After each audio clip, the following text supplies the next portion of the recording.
This scene of destitution is a few miles away from Ethiopia's Grand Renaissance Dam.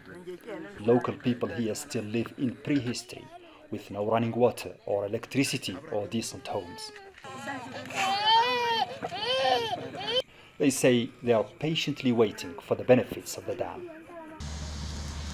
What patience is there to muster these workers need to finish the mammoth task? They wake the night. Daytime shifts are busier as the work progresses.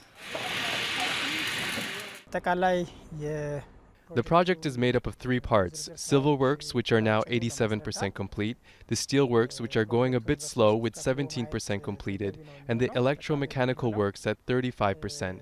And all those 3 components show that the dam is 71.2% complete. We're planning to start filling the reservoir next June and will be able to start producing electricity a year later. Once finished, these giant tubes will channel the river waters down through turbines 9 and 10, which are still to be placed here.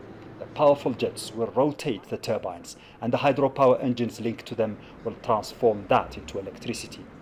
Each turbine will produce 370 megawatt.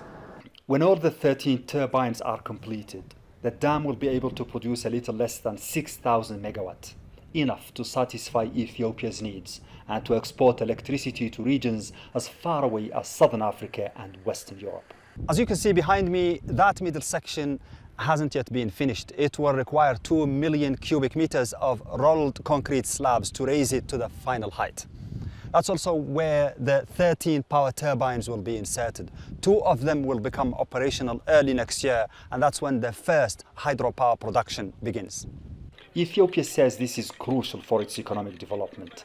Sudan, the passage country, believes it has nothing to fear, despite warnings by some of its senior experts. But Egypt, the river's historic destination, feels threatened. Since the dawn of time, it had the lion's share of the Blue Nile waters. But the desert country described by Herodotus as the gift of the Nile believes the dam may deprive its population of its most vital resource, especially if Ethiopia insists on filling the 74 billion cubic meter reservoir in 3 years. Egypt has suggested it should take no less than 7 years. As the talks in Washington, D.C. stumble at each round, time is of the essence to both nations. Meanwhile, the historic dam continues to take its final shape.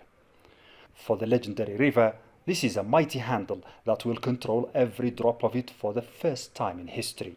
A river that flew freely in the wild for millions of years is from now on forced to squeeze its way through these narrow iron frames of brick and mortar.